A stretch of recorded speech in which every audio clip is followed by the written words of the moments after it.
Hey, what's up, Corpus Christi world? It's good to be here today. I don't know what's, I think it's November, and I think it's maybe COVID, which I'm so over. I'm just done with it. Remembering dead people, it's just been kind of one of those weeks for me. It's like, so I said to myself this morning, I was just feeling kind of weird, and which is normal, honestly. But I said, you know what, I need to pick me up. So what do? I've been so blessed now, 3 parish assignments with a school. So every time I need to pick me up, I go over to the school. So I went over there today and just like watching the kids. And but our kindergarten teacher, Mrs. Patton, did something that I just think is amazing. So she had all the kids come up with these little statements about what they would do if they were in charge of the world. And so there's all these little pictures of the kids and what they wrote. So I wanted to share some of these with you. Maybe it'll encourage you today or make you smile a little bit like it did me. So again, thank you to Mrs. Patton's kindergarten class for helping me have something to talk about today. So the first little question was, if I was in charge of the world, I would cancel or get rid of. So here's some of the answers. If I was in charge of the world, I would cancel mean people. Okay, I would agree with that. There's a lot of those. If I was in charge of the world, I would cancel flu shots. That's fun. If I was in charge of the world, I would cancel enchiladas. Obviously, somebody had a bad enchilada. Somebody said, if I was in charge of the world, I would cancel mommy and daddy going to work. Isn't that cute? And I would cancel people ignoring me. And that's sad. So anyway, that was some comments. Here's the next statement. If I were in charge of the world, there would be bubblegum bushes. How's that? There would be more ice cream. These are kindergartens, remember. If I was in charge of the world, there would be more toys. And here we get some good ones here. Not that those weren't good. If I was in charge of the world, there would be more homes for everyone. Isn't that nice? And if I were in charge of the world, there would be more medicine for sick people. Isn't that great? God love them. Next, a little statement. If I were in charge of the world, you would not have spiders. If I was in charge of the world, you wouldn't have sharks. If I was in charge of the world, you wouldn't have guns. It's a loaded one. Pardon the pun. I just thought of that. Anyway, if I were in charge of the world, you wouldn't have pony toys.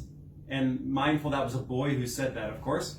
If I were in charge of the world, you wouldn't have scraped knees. And my favorite one, again from a boy, is if I was in charge of the world, you wouldn't even have stinky socks. So here you go. And the final one here, if I were in charge of the world, I would make candy drop from the sky. I would make people want to help each other more. I would make pajamas be able to worn at school at all times. And this is the classic one. The little statement was, if I was in charge of the world, such and such would be a person, and they would even be able to be in charge of the world themselves. So here's one. If I was in charge of the world, and a person were to even make elephant noises or sometimes forget to flush the toilet, that they would still be allowed to be in charge of the world. So there you go. So even if you forget to flush the toilet and you have stinky socks, you can still be in charge of the world. And with some of our political candidates, there you go. It just shows that anyone can be in charge of the world. So anyway, that was a good pick-me-up for me today. Hopefully you have something to pick you up. And if nothing else, try to pick somebody else up, maybe who's down. Because I think there's a lot of people who need that these days. And remember, I think God wants us to try to do that. So anyway, thanks for the school. We have a great school here. We've been blessed to have them in class all year, even with the COVID stuff. And we've done an amazing job with that, honestly. Parents, you've done a great job.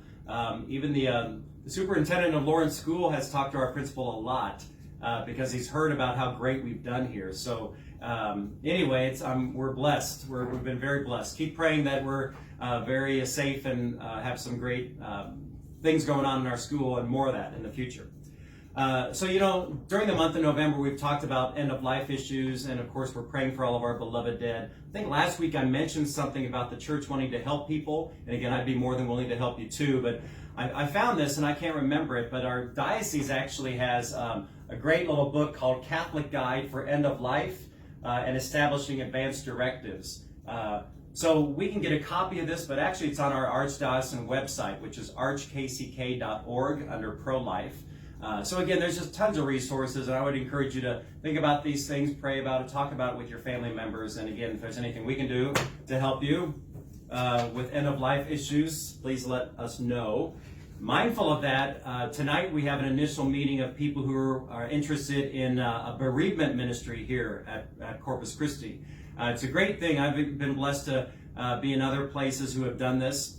So we're just going to have an initial meeting with people, kind of talk about ideas, and really, again, it's helping support people who have lost someone. There's a lot of ways that we can do that, and I'll just throw out some options and see what the people of the parish are maybe interested in doing.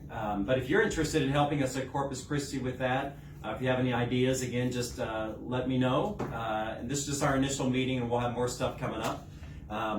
So the other thing is, we continue to do really good here about having masses and taking all the precautions and everything. So thank you, everybody, for being patient with us with that. Excuse me.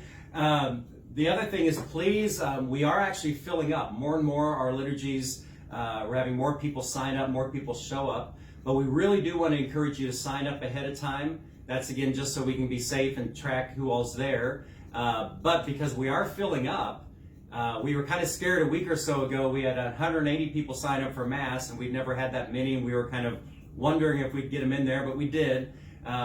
So please sign up. It helps us, to plan ahead. But also be mindful. You can show up at the door if you accidentally forget to sign up. But there might be that chance that once we're full, we might have to turn people away. So we just, again, want you to sign up just to be safe and everything like that. Always be mindful that you can always listen in the lot too, 100.9. We're going to try to remember to turn that on for every Mass. So if we do get filled up and we can't let you in, then you can listen in the lot and do that. And finally, after the 10 a.m. liturgy on Sunday, we've been distributing the Eucharist outside to people. Just again, please park in the parking lot and not line up the Circle Drive, because that's a problem. But then we're going to continue to do that, except for a couple things, maybe. So last Sunday we had like major windstorm going on, and I was trying to, because we have Jesus in the little bowls and everything, and it was so windy that the Holy Spirit took Jesus away from me a couple times, and he just went flying. It's like, oh, I was like, I almost said a curse word, because Jesus, I didn't know where he was. So anyway, we were mindful of that, but the weather is going to cause problems for a lot of reasons, and that's proof. So like this coming Sunday, there's a good chance for rain outside, and I hate to do this, but if it's raining or snowing, and part of this is a selfish thing for me, not that, again, I wouldn't be willing to get drenched, because I don't have any hair anyway. So, and do that. But it's more, I want to protect the Blessed Sacrament, and you all don't need to be getting out of your cars, if it's raining or snowing or something like that. So, if something like that's going on, we probably will not distribute communion outside at this time. You can always show up in the Mass and listen in the lot. And again, I'll probably just have to make that call at the last minute. And sometimes you won't like it, so, whatever, just get over it. So just be mindful of that. So anyway, we keep trying to do our best, and we're here to help and serve you. That reminds me of something I thought about, too, earlier today. Because, like the mean people, see, even the little kids say we should get rid of mean people. So there's always mean people in our world, and I get to hear from some of them, too. But it's just part of the job. It's kind of like the president or the principal or whatever. We get to hear the complaints. So when I was in Olathe, I've had several brand new priests, and they were always saying how people are so nice to them and everything like that. And I'm thinking, yeah. And so I've told them several times. I said, when you're a new priest, you can't do anything wrong. When you've been ordained maybe 5 years, you can do a few things wrong. Once you become a pastor, you can't do anything right. So I was just giving them a little heads up about that. But Anyway, such is life. We put up with those things because we know God's with us. So don't be a mean person, because like one of the bumper sticker I've seen says mean people suck, and they really do. So don't be a mean person. Let's bring joy to other people. And Cuckoo says time's up. So God bless you all. Have a good rest of the week.